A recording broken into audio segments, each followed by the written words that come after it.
Salutations, people. We are here. We are ready. We're fired up. I pulled the wrong mic. Pull us out. Of course, Super Bowl week is already past us. Congratulations to the Kansas City Chiefs, Andy Reid. Glad to see they finally got the big W. So, as you know the format, we're going to go around the room real fast, see how everybody's doing. Charlie, what's the good word, my man? Oh, I'm doing all right, buddy. Just living the dream, working all the time. You know how it goes. Yeah, I hear you on that. I hear you. John, snow day, man. Snow day. That's right, snow day. So when teachers have snow days, is it like a classic Disney movie where all kinds of wacky hijinks happen? No, it's not. Today was a weird one because when we were yesterday, we had an assembly, what we call a chapel. I mean, it's a Christian school. So our head of school got there and said, "All right, now listen, everybody. I know that we're talking about snow tomorrow, but they're talking about like 1 inch. So we will not be having a snow day tomorrow." Which we found, which if you really listen between the lines, meant please let us have a snow day. And he's real good about calling things off if we have if he doesn't want the seniors and the juniors out driving in it. So if there's any remote chance that we might get out of it, we were. But it was a weird one because nobody was expecting it. And 5:30 this morning, my phone chirped. And I looked and I was like, "Oh, holy cow, we're out of school today." And then our registrar, who's awesome, sent a text that I would make sure everybody knew. But by the time I got up and got Carla's car all cleaned off and went back inside and had a cup of coffee and let the dog out and then chilled a little bit, came out, it was all gone. I mean, all the snow was gone. The sun came out, and it was a beautiful day. No problems. Streets are dry. So, but hey, we'll take it. We'll take it. Get paid for it. Y'all needed a break. Yeah, definitely needed a break. It's that time of the year. Tim. Hey, buddy. What's going on? Just back from Philadelphia. Oh, did you get you a Pat's cheesesteak? City of brotherly love. I did not. Do you ever get them when you're there? One time I did a cheesesteak. Are they as good as Penn Station, or is it just you're buying a name? Hey, I have a Penn Station kind of rant. Oh, I have one too. We went to Penn Station, and I'm like, I'll take a 6-inch pizza. She's like, no.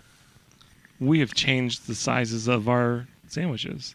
It's no longer 6, 8, and 12. It is now 5, 7, and 11.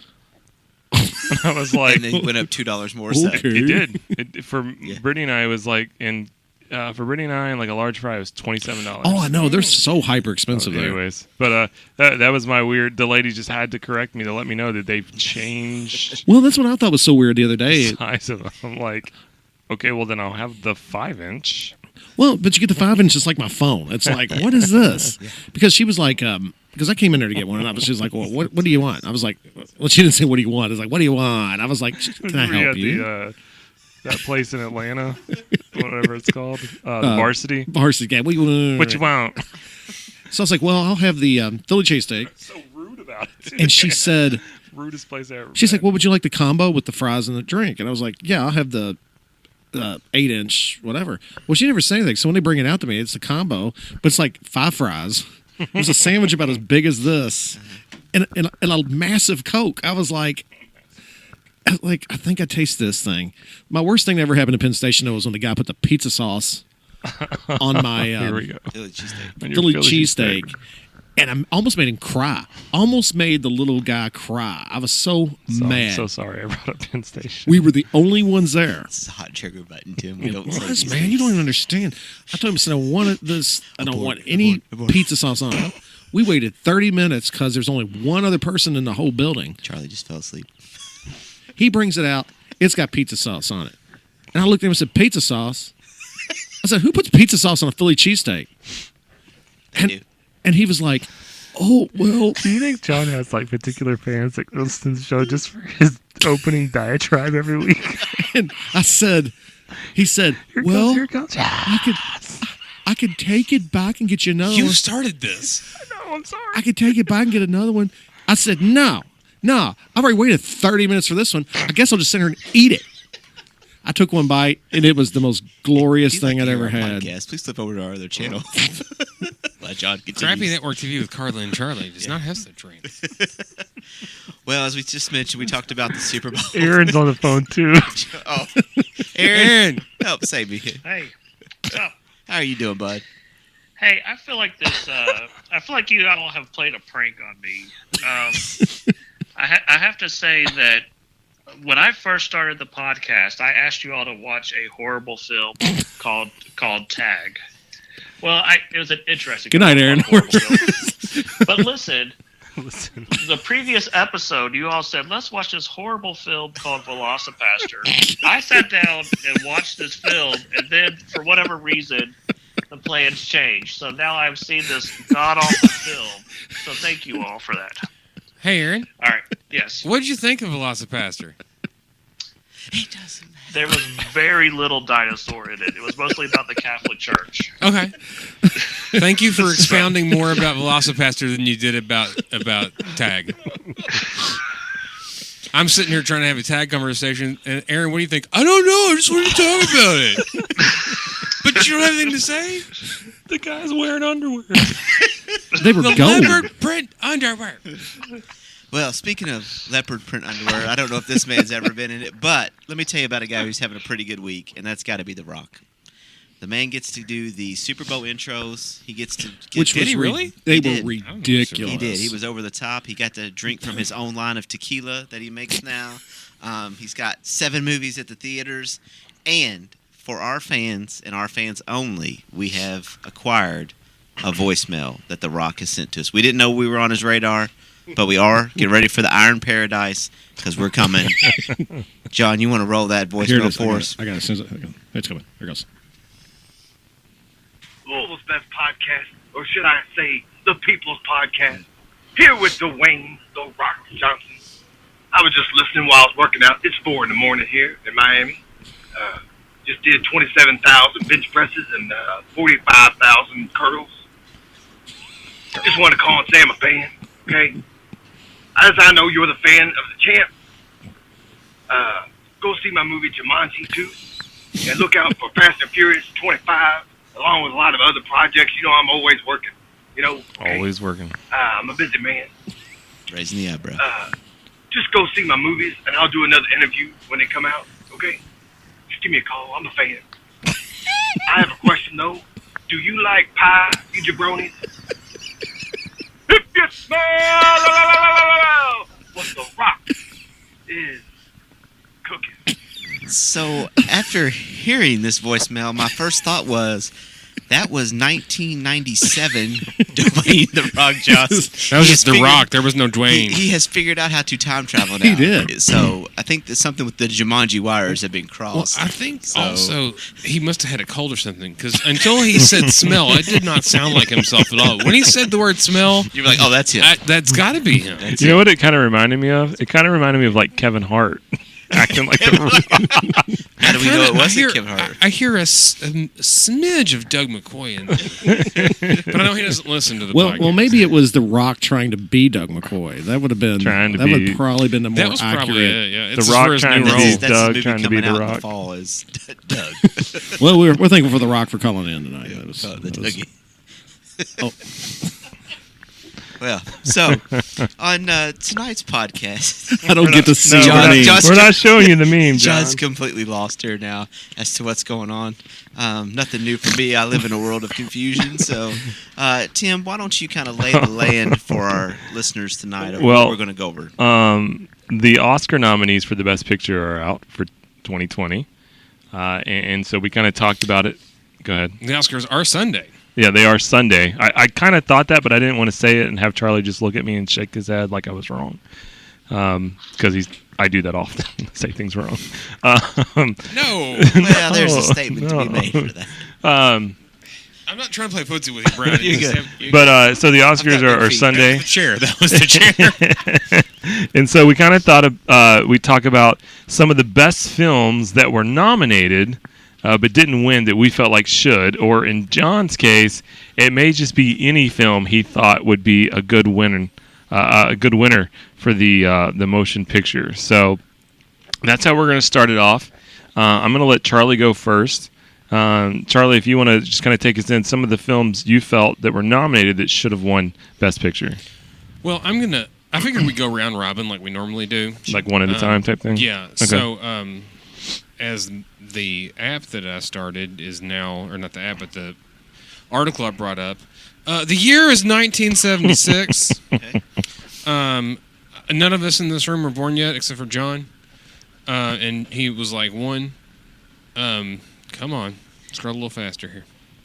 And folks, while Charlie's getting his article loaded there, I do want to make note that John just stepped away for the first time in 3 years from behind there, and we did not catch the place on fire. So, just again, This one it's time a didn't historical moment in Louisville's Best Podcast. I want it noted for the record there, John. if you Yeah, would, because the last time I did that, I come down and it the looked like place was the literally on fire. We were yeah. pushing everything. it literally looked like the chimpanzees at the beginning of 2001 Just kind of running apes, around. hitting the monolith with rocks. I was like, "What is going on?" You're like, "Oh no!"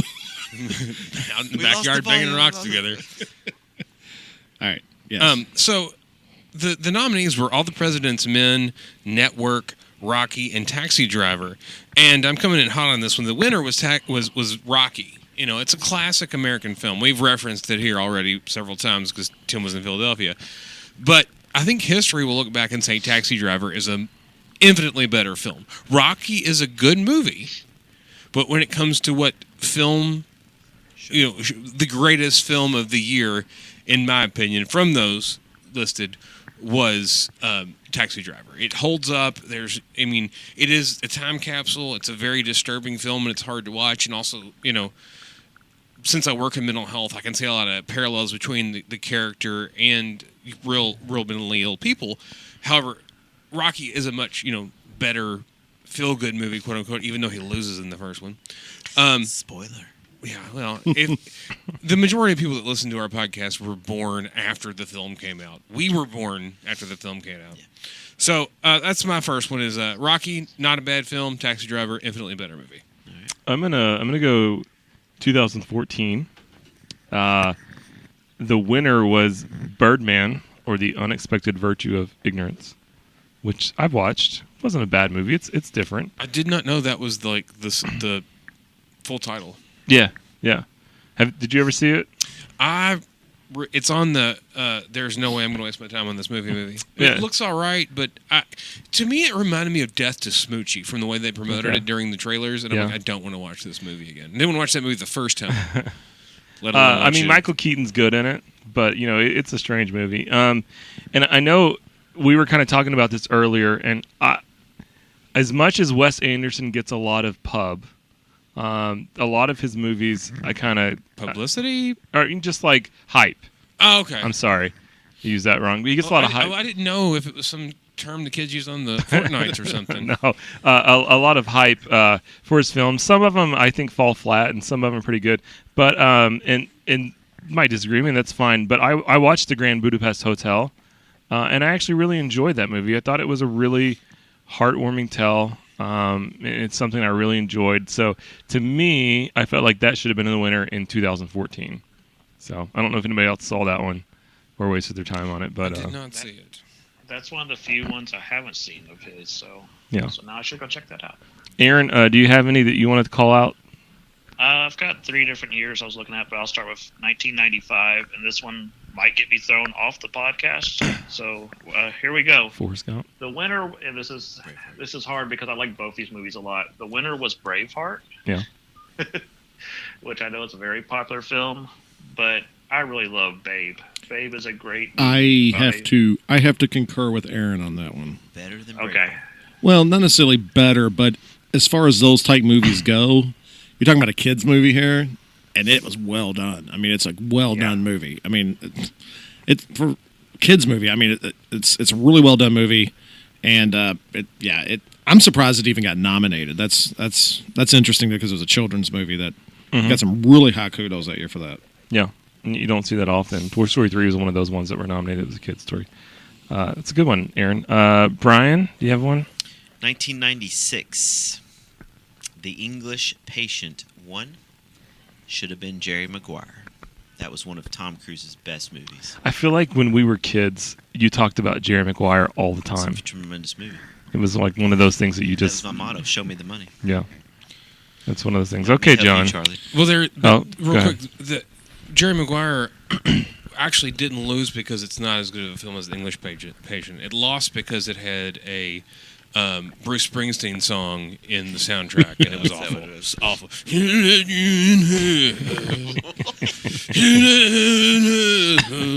That sounds spot on, Charlie. That's what I hear when I hear Bruce Springsteen. Oh. Sorry, John. All right. I'm going to go with 1998, Saving Private Ryan. Yeah, and the winner was. The winner was Shakespeare in Love. Shakespeare in Love. I agree with you on that one. There's a really good YouTube channel, and it's great. So great, I can't think of the name of it. But they get into like how that was all actually Weinstein's fault. Really? He kind of pushed all the real better films out of the way, and was like really talking down Saving Private Ryan. Oh, it's not really that good. It's just too gory, blah, blah, just so Shakespeare in Love would win. And then looking back, they're like, oh, this is, it was just basically a smear campaign against Saving Private Ryan to get, yeah, go ahead. I'm just baffled because everything I've heard about Weinstein, he's a great guy. Aaron, I don't know what Aaron, you're just talking about. Stop, Aaron. Well, did you watch English Patient, John? I've never seen it. Why do I keep saying English Patient?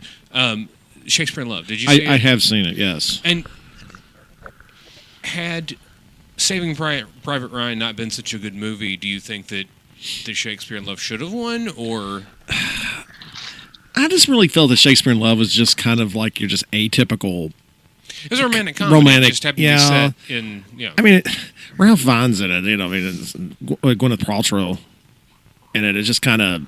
Don't forget Ben Affleck. Yeah, Ben Affleck. Horrible British accent. Not an acting tour de force. What you're talking Well, it was all right, but I don't really see where. I mean, looking at it, because looking at it here, I had to look up and see exactly which movie did win that year, and I was like, well, I remember it had won that because that was the time I was working at a video store, and we had we had a best movie section, and it was like, oh, do you have Shakespeare in Love? And I'm like, why is people renting this garbage? I will rent it one night or took it out one night. I was like, it's all right, but Saving Private Ryan, I think the thing about it is with me, with that is that it was not only was it a really good war movie, but it really did have a incredible effect on people's psyche as far as the way they viewed World War II veterans after that came out. Well, yeah, it's kind of the first time that World War II wasn't seen as just this glossy, happy war. You know, I mean, there were certain films that had more of a darker side, but this showed like, okay, this is, and it's before we had major wars of our generation. You know, Well- the last war was Persian Gulf, and that wasn't really a war. You know, The last one before Saving Private Ryan that I can really remember, I mean, unless you're talking about Platoon and Full Metal yeah, Jacket. but there's nothing. You know, Vietnam was always seen so The horribly anyway. 1960s, I can't remember what the year was, but they had The Longest Day. I think that was probably the closest one you get to that. Even like movies that I like A Bridge Too Far, are kind of, I mean, you know, they get the dun dun dun dun dun dun dun type music in it, and it's kind of glorious. I think the one word I think about when I watch Saving Private Ryan is just how inhumane the war was. You know, people weren't seen as people; they were just literally seen as like pawns to be slaughtered to come to a means to an end. Well, and it's just so it's brutal. And I think that was the one thing about it. I think the one scene in it that really made you kind of look at it, and it was at the very beginning of the movie, and it kind of showed, you know, the inhumanity of not only the Nazis, because that's what you pretty much see in things from the 1950s and 60s, because it's propaganda. But this was far enough removed to where they showed war in a true light of, because they blowtorched a German machine gun nest. Yeah. They come running out screaming, hollering. There was American soldiers, and one of them turns around and puts down their guy and says, "Let them burn." And you know, it showed that just what war drives people to, in that sense. I think it should have won. I saw it in the theater. Me and Carla went to see it in the theater, and we were fortunate enough. 98 was long enough ago to where we were actually in there with probably 45 or 50, because we saw it, I think, during the day.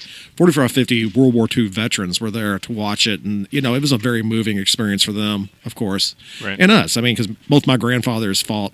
Brian's grandfather was actually there, I think, wasn't he? When he a D-Day veteran, He freed He was over in the Philippines and, okay. and other areas. But yeah, he went into POW camps. And, okay, he was part of on the the medic unit. yeah, he was on the other side. Okay, Charlie, second one. The year 1981. I a good was year. all of 2. I was born that year. Yeah. The nominees were Atlantic City, which I have no clue what that film is. Chariots of Fire, which I only know for the song. On Golden Pond, because it has Hanoi Jane Fonda in it. A film called Reds, which I think that has Gene Hackman. And then a little film that none of us here has seen, Raiders of the Lost Ark. This is actually the reason I came up with this idea of, you know, it was Oscar season, but also like I didn't know that Raiders was nominated for an Oscar. I didn't either. I neglected to watch the Oscars when I was a year and a half old. So, but Raiders, I was thinking that movie should have honestly won an Oscar. It's an excellent film. It is. And then, yes, and even this article that I'm looking at says that, the actual best picture of 1981 was Raiders of the Lost Ark. Unfortunately, it lost to Chariots of Fire. Dun, dun, dun, dun, dun, dun, dun, dun, dun, dun, dun, dun. But yeah, Who Raiders here hasn't hummed that as you're running somewhere? in slow motion. Yes. I mean, everybody says hummed it. But yeah, Raiders of the Lost I Ark like is is one of the few perfect films out there. It ages well. It's a good mixture of comedy, also Nazis, Nazis. getting their faces melted off. Spoiler. But yeah, Raiders of the It- Lost Ark, and one of the greatest films of all time, in my opinion. It's kind of also rare to see one of those, for lack of better words, pop culture nerd films. Well, it's a blockbuster. Yeah. They oftentimes Yeah, don't there get you go. nominated. Yeah. All right. I'm staying pretty modern on mine. I'm gonna do two here because it's the same year. It's 2015. Spotlight wins, which is about the paper that comes out on the Catholic Church. It's a very good movie. Two movies that I really liked that year. One, Mad Max Fury Road. I thought was a really good film, and I could have seen that winning, and had a lot of good message, and it was just a beautiful film, cinematography wise. I don't know the right word. there. Did you say it had a good message? It's like for power, like women power, and other. I'm just terrible. okay. I'm terrible with words. Okay, Okay. No, I was just curious if that's true because I was reading something. I was making sure I was. I'm sorry. No, that's all right. It's But the one that really stands out for me, and this is one of my favorite films to watch. If I'm flipping around channels and it's on, I'll watch it every time. It's The Martian. I love. That's a good movie. I love The Martian with Matt Damon. And it's just something. It's just one of those movies that sticks out to me. And I do remember a lot of people wanted The Martian to win, and it didn't. And it was almost like a consolation. It also got nominated as a best film comedy, even though it's not considered a comedy. And it won that. And Ridley Scott got up to win the award, and it was just like, thanks, I guess. I didn't make a comedy, but thanks for the win. Or something like that, but so that stands out to me. So The Martian. Where just out of curiosity, having seen it, where are people getting that it was a comedy? I guess mean, I because there's never- a couple chuckle scenes. I mean, there was some Like humor he calls in it. himself a pirate. Yeah, but I'm going to science the bleep out of this. Yeah, but Yeah. okay. I'm whatever. gonna. Yeah, I'm out of salt, so I'm just using Vicodin now or whatever ketchup instead of stuff.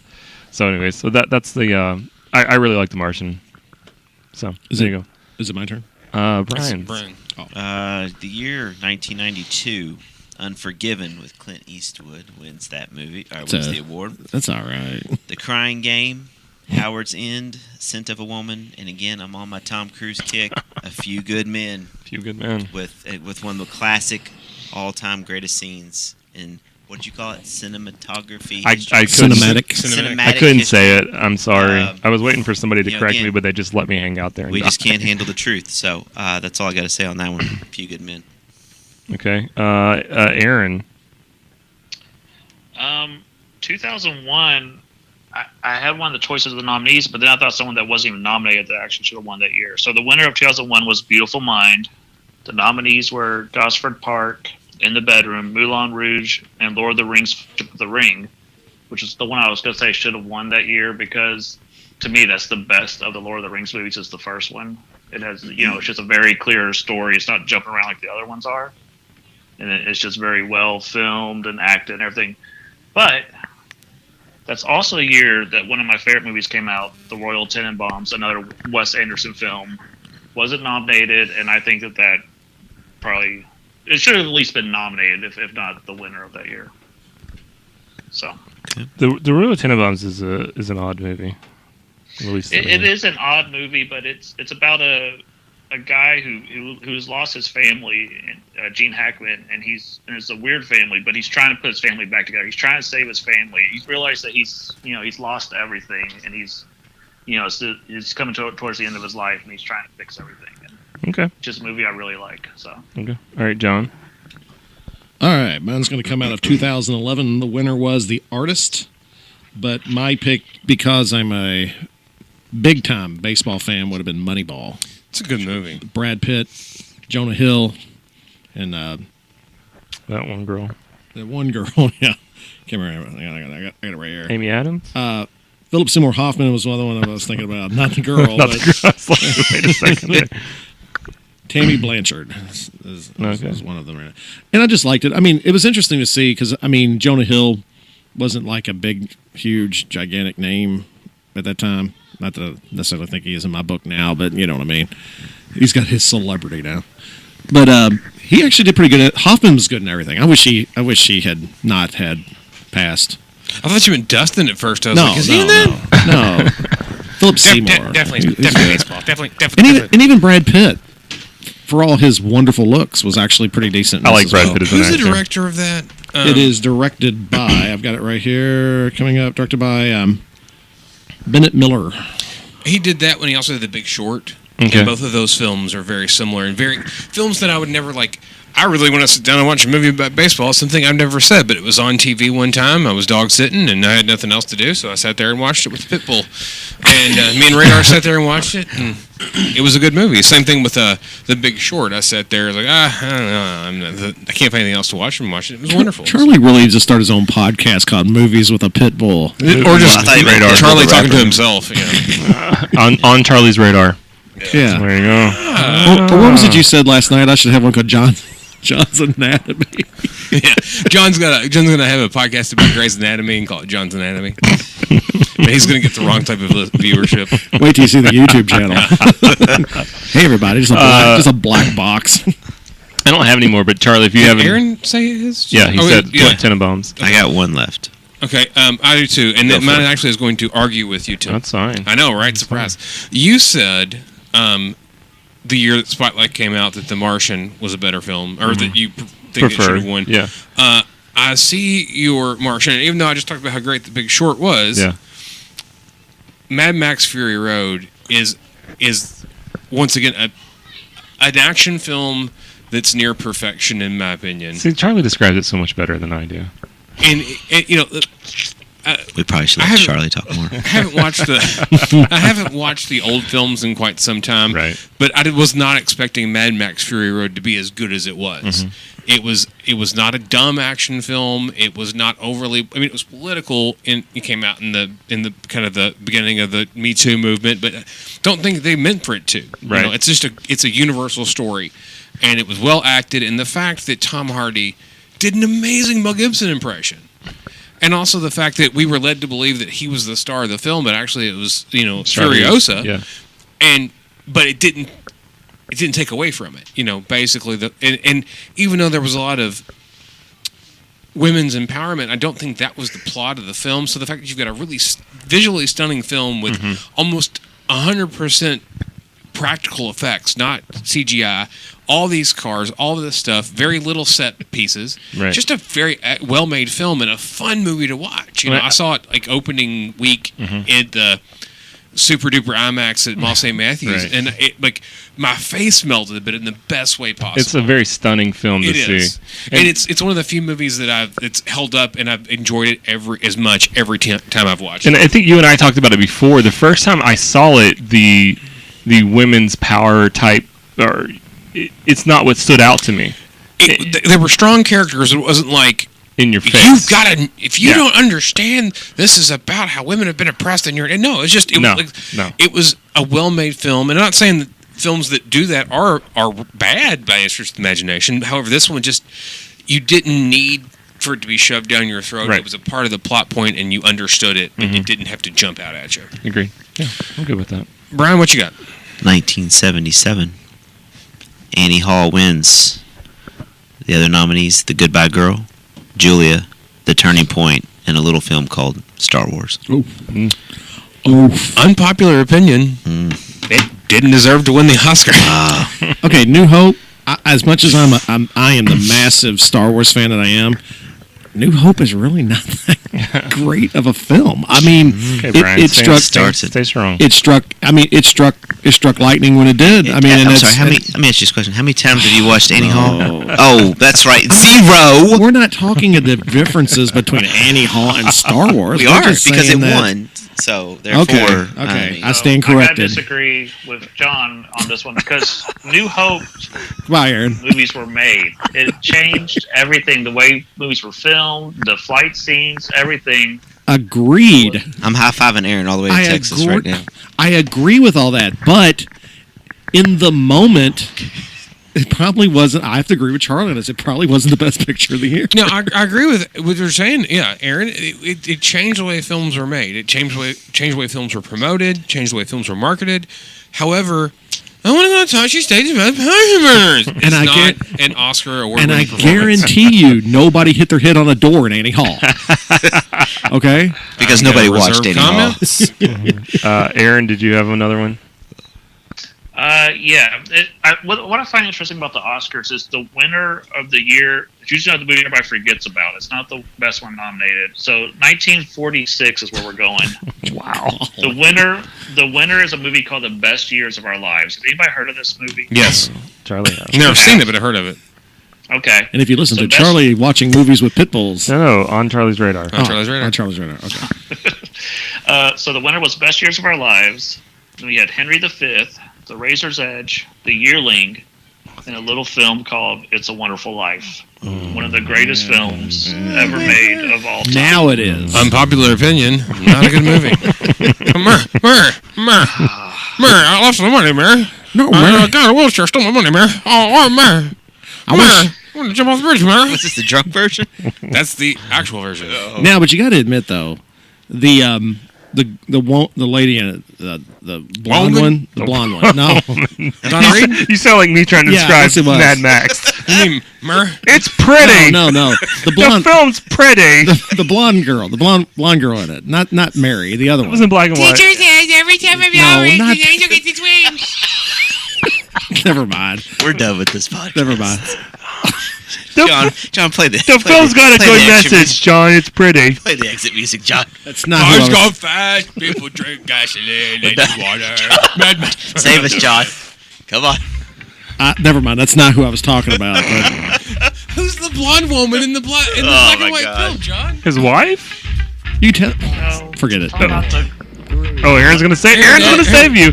Go, Aaron. Talk loud. Talk proud. talking about the. The blonde lady in the movie. He- We're done. he loves We're done. money. You know where to find us. Go get us. He loves Listen money. to us. He lives- Download it. Promote it. Gives the money Share it. back. We love you. See you later. Aaron's mad. His red shorts are steaming right now. We'll see you on the flip side, players. Oh, see ya. Sorry, Brent. Aaron. I forget it. Oh man. No, I wasn't talking about his kid.